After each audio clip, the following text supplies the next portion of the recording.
is Asinine Radio. This is the weekly music podcast where every week we get into our Fearless beer review. We get into the stuff we've been listening to. Jeff was out here in California for a couple days. We're going to talk about that. I went and saw the Vandals recently. And then we're just going to kind of round out with some new music. If there's anything that comes out, talk about some vinyl. I don't know. My name is Tyler, and way out there, hundreds of miles away, is Jeff. While you're listening, go to Spotify, Apple Podcasts, give us 5 stars. If you're watching on YouTube, smash that subscribe button. That's all I have for the boring intro. So, that was pretty boring this week. What do you got for your beer this week? Fearless beer review. What do you got? Go. You can see the go part. That's all right, though. Go. I got some stouts. I bought a bunch of stouts, mostly for like Christmas. I bought like 4 packs and divided them between people on the block, and then kept one for myself and one for Sloan. So just 2 other people.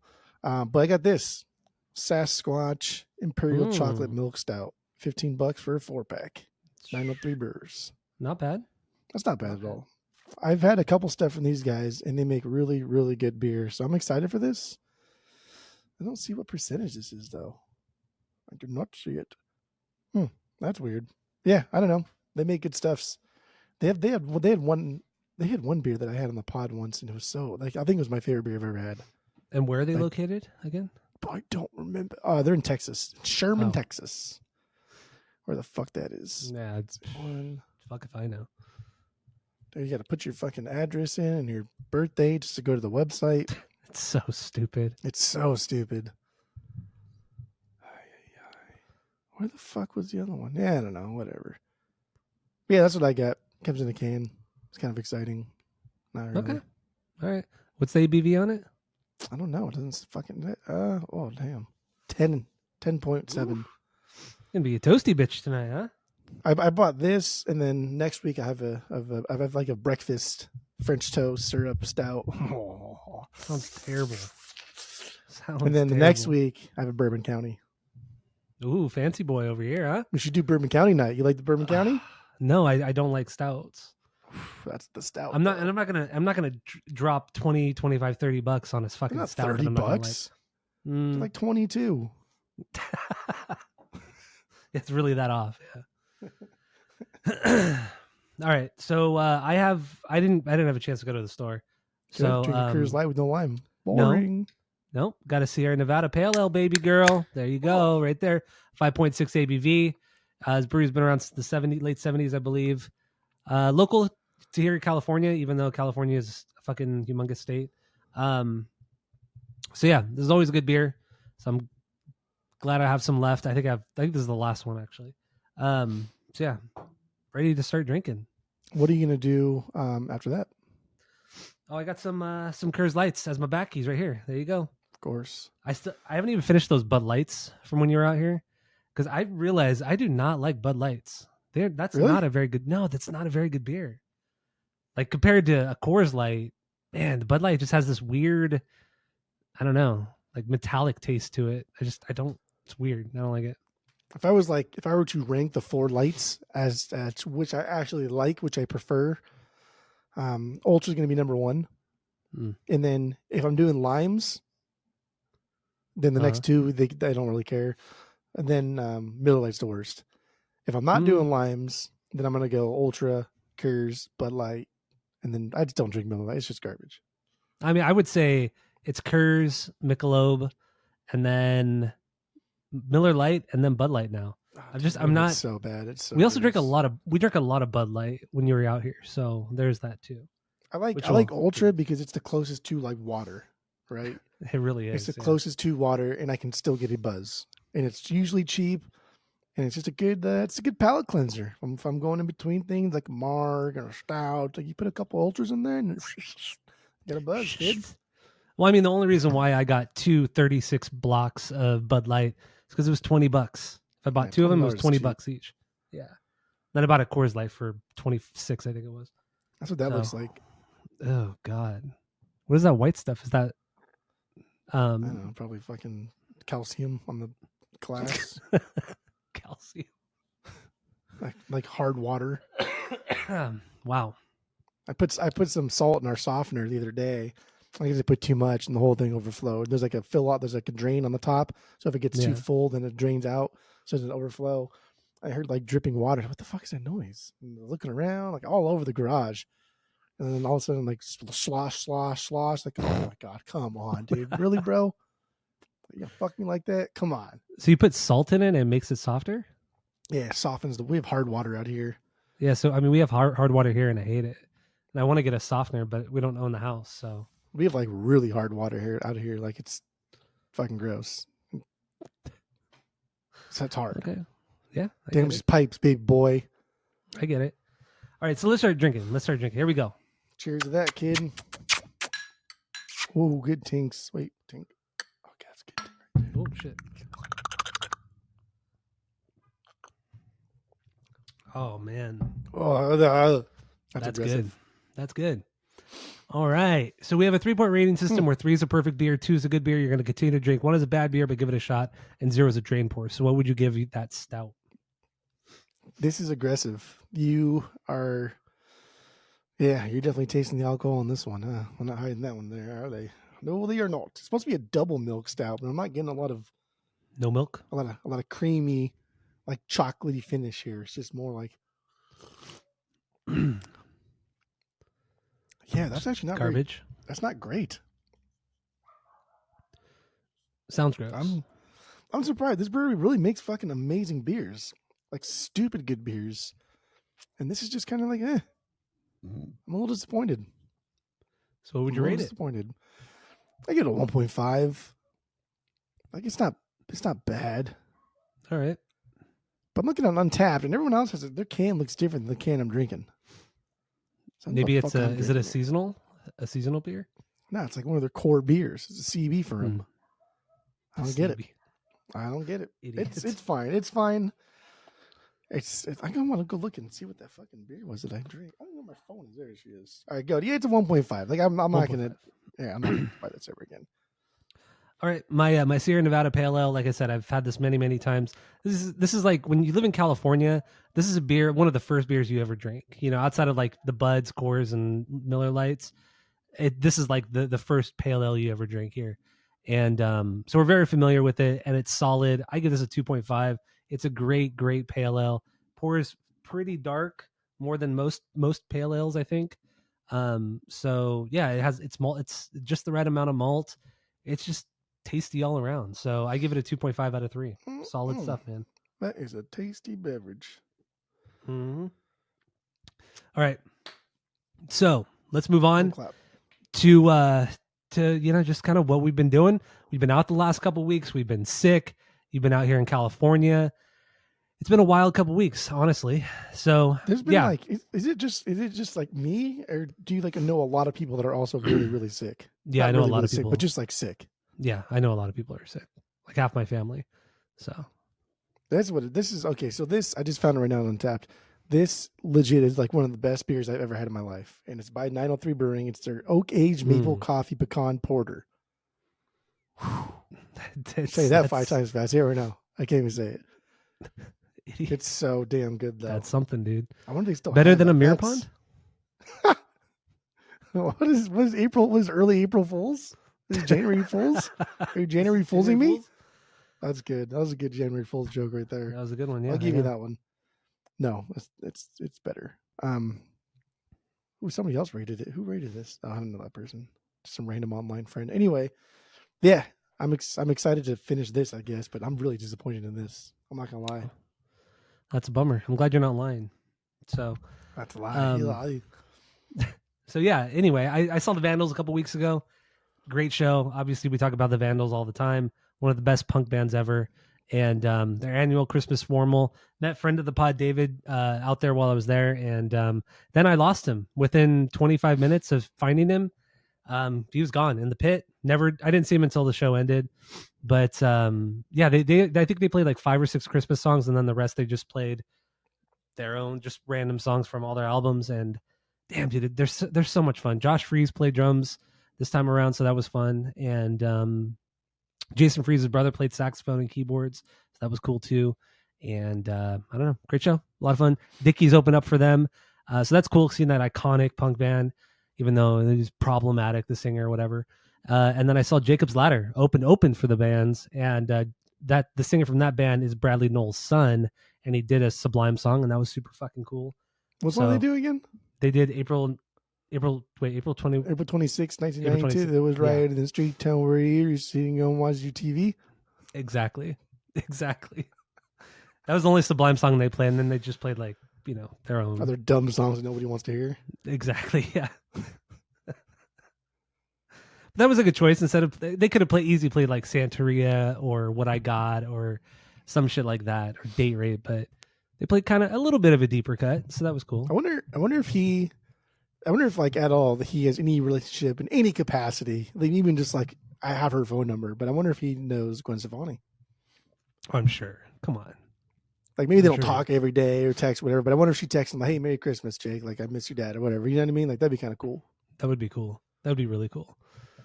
Probably though. She probably does that because she's the best. And you hate her though. I don't think she's as great as you and Skip think she is. Yeah, I really don't think no. She's I don't better. know. She's not. Yeah, She's you're not. right. She's not that great. She's actually better. No, she's not. Correct. She's not better. So yeah, did that. It was fun. And then the following weekend, because we haven't recorded in so fucking long, the following weekend, you were out here. You drove out here. We surprised friend of the pod, Ryan, or we tried to surprise him, but he randomly showed up at my house the night before we were supposed to surprise him. Supposedly. So I don't know. Yeah, we listened to some good vinyls, drank a ton of beer. We were up till 5 a.m. that first night. Pretty toasty. I got blackout. I don't remember the last hour or so. I was pretty drunk. That's because we're tired too. That's not just like drunk. That's also late. Like I've not seen 5 a.m. I think the only time I stay till 5 a.m. is if we are drinking. And I also thinking in my mind too. I was thinking in my mind that when we're here, we can't stand up anywhere and just drink, right? Because there's like kids and dogs and people. Your house is nice to be able to like change scenery and stand and not get harassed by so many different people. So I think that's why it's easy to stand in your kitchen. I think we spun until about 2 a.m. maybe, and then we just kind of hung out in the kitchen for another few hours, and it wasn't like I'm done spinning. It was more like at one point we just got up and left. That's true. Yeah, we did. I think we're done. The last thing we spun though was that night was Caress of Steel. Yeah, it was Rush. We did Caress of Steel. That was the last thing. Then we just kind of changed scenery. That's the way to put it. But no, it was good. It's good. We went out the next night. We went karaokeing. Put up some videos on my Instagram. So if you follow me there, you probably saw it. You singing, friend of the pod, Ryan singing Bon Jovi. So it was good. It was a fun night. And then you hit a wall. You absolutely hit a wall that second night. Because after we left the karaoke place, we went to another bar near my house, and we got dropped off there. And we both get a giant fucking thing of beer, and you get like 3 sips in, and you're like, I can't drink anymore. Nope. I'm done. Nope. Like I can't do it. And we just ended up leaving, going to bed at like 1 that second night. It was an early night. It's early night, but it's still pretty late. But it was nice not to be ridiculously hungover the next day. So that was good. That was good. Dude, you got round table twice. Each time it was better than the last. Oh, so good. Crazy. Oh man, round table pizza. It was good times. Went to Seaside. Sea Surf, yeah. Local little seafood place near the house. Bought some bougie candies that were absolutely fucking disgusting. Yeah, so there's this really expensive grocery store here called Bristol Farms. Everything's overpriced there, but they have a good selection of beer. And so we went there for the beer, but they didn't have it. What you wanted, at least. And so you bought this overly priced candy. It was like gummy bears and those sour strips and everything or some shit like that. And yeah, normally these candies would cost like $1, but you pay like $9 per box each. And fucking tiny. I ended up throwing them all away. They were really that bad, huh? Nobody liked them. them. The ice cream cones were the worst. They tasted like rotten rainbow sherbet. Oh, it was fucking gross. And then the little Hello Kitty were supposed to be like apples, but they tasted like plastic. Like they were gross. And then the other one was like the sour strips, and I was like, dude, this is just not like no. But like I'm just gonna go buy a sour punch or sour patch, sour straws, which is so much better. Mind you, this Bristol Farms is very like the healthy alternative grocery store. You know, most everything there is all natural and everything. So that's probably what this candy is. Probably use real sugar and it was absolutely garbage. I don't care. The only thing I ever get there is beer. because they have a great selection of it. But people that are idiots. Nice bathroom though. Yeah, it's a nice bathroom. Nice bathroom. Yeah, been in that bathroom too. Yeah, it's nice. Good. Anyway, good. Anyway, yeah, you were out here. You don't come out here very often, so but that was twice in 2 months that you were out here. That's crazy. That's crazy for you. You're out here in October. Really? Yeah, or like early October. You're out here. Oh wow! So you never come out here. But I think it'll be good till probably summer. Yeah, it's a little bit cooler here. He's already coming out for Refused, so like this. Yeah, end of March coming out for that. I might come out before that. I don't know because I've been craving Red Devil pizza. Bro, I want some of those wings. Addicted.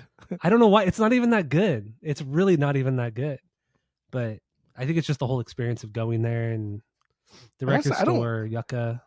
I don't mind, like, I know some people don't like driving. I really don't mind driving like long distances. Like I don't. Same here. I don't really care. It's cool. Yeah. I don't mind it either. It's nice. Full control over the music that's going on. And you get to really kind of just like, especially when you're driving through fucking Arizona, the surface of the moon, or just nothing but dirt and holes. And you kind of just zone out a little bit. Yeah. Between State Line and like Goodyear, which is like a 2.5 hour drive, there's literally nothing. There's nothing. It's nothing. Yeah. Pretty wild. It's ugly. It's not pretty. All right. So yeah, that was the last 2 weeks. That was one reason why we haven't potted. And also we've been sick. I was sick 1 week. You were sick this last week. So no pods. So bummer. But we're catching up. We're doing this. We got a couple coming up next week that we're recording so that we can bang some shit, bang some episodes. Bang some shit. So I didn't really listen to anything. Actually, I haven't listened to any vinyl since you left at all. But I know you'd listened to something, or you brought something to the pod, right? This was like before I went to your house. I haven't really listened to anything either. I just thought this was really fucking cool, and I like this a lot. But yeah, I guess I'll talk about it. But so I never heard of this thing. It's Little Richard Miller. That's the guy's name. Mm-hmm. And there's I think on Spotify you can't see the cover art, right? It's very like generic. Very generic thing. Well, now I can't send it to you. But anyway, Little Richard Miller. The album's called Jesus Use Me from 1966. The copy that I have is a repress from 1969, but it's still like a $50-$60 copy. The OG is like well over 100. But what caught my eye in this one is the cover shows a guy playing the piano like outdoors, and he's got no arms, no legs. Well, how do you play a piano with no arms and no legs? So he has like little like stump things. And I guess he's like does that. I was like, "What? This is weird. What is this? Is kind of like a weird. That's fucked up. Like have like a Christian folk record and put this guy on the cover. Because like, there's no way this guy does this stuff."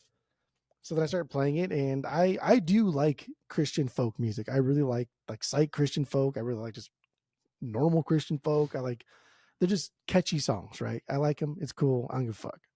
Mm-hmm. And this is it. This is like exactly what I want from this genre. Just good, catchy Christian folk. It was fine. I mean, it's very, very religious. I mean, straight up. Musically, it didn't really hit anything for me. And lyrically, I just thought it was whatever. So there's not a lot written about this guy either. So I had to kind of like dig, and on the back of the thing, it kind of tells about his life story. And he was born with like no arms, no legs. So like basically like in between like where the leg meets the part of your body and then like the knee, kind of like in your thigh area. Yeah. But like you went to the middle of your thigh and went up maybe like 5-6 inches. And then like probably like right where your bicep starts, like in the middle of your bicep, that's where it cuts off for his arms. So that's all he's ever had. But he lived like a long, fulfilling life. And he graduated high school, graduated college, but he was never granted disability. So like he was never able to get disability benefits. This is like in the 50s, right? Or 60s? This is the 50s and 60s in America. So that's why. But that's crazy, man. Like he was born 1942. And like that's why, like if you're born with no arms, no legs, just give them whatever the fuck they want. You know what I mean? Like who cares? Yeah. Like you're blind, dude, just don't worry about working, man. I got you. Don't care. Good Lord. But anyway, I couldn't find anything about him. So like in some Reddit threads, I read that he eventually moved to Mexico because Mexico gave him like healthcare and like appreciated him as a person more than American did. But wild. apparently he was like murdered outside of his house in Mexico at some point in the city he moved to. And then you look at like the Nogales newspaper for the date that it matched to where he was supposedly murdered, and it describes like, oh, local musician from Texas, some American musician from Texas with no arms, no legs was murdered outside of his house. Like, really? Wow. Like, come on, man. Like, poor guy. Jeez. That's tragic. That's really tragic. Just trying to spread like the good word of the Lord and just get shit on over and over. Yeah. Be murdered too in front of your house. Unless he was a total prick. So good. Unless he was a total prick. You never know. Nah, dude. Fucking religious people aren't pricks. They're nice. Nicest people ever meet. I love this record. I don't care. Okay, I said, I like. How did you I like even folk hear about music. this? I just came through our store. Oh. Some guy came in with like a shit ton of Christian records, and they all just look like what you would expect. Just like a lot of generic looking white people kind of standing shoulder to shoulder with their hands on each other's shoulder in front, and just really boring shit with like the sunbeam coming down from the clouds. It's like, man, this is all dumb. But then I got this, and it's like this little like nugget looking guy sitting behind a piano. I was like, oh, dude, this has got to be so bad or so good. And I was right. It was so good. It's fine. It was fine. I would never, ever take this home, though. You're crazy. Never, ever take it home. You're crazy. Wrong. All right. That's all you have? All right. So I have nothing else. Nothing really new came out. I mean, it's Christmas and New Year's Eve. Nothing really comes out during this time. So whatever. We're also going to do the Spotify Wrapped and the top fives of the year. We just haven't done it yet. So probably in the next week or two, that episode will be out. So that's it. That's all. Finishing up Easy Hard Season with Black Sabbath. And yeah, that's it. That's all. Don't worry. Fuck.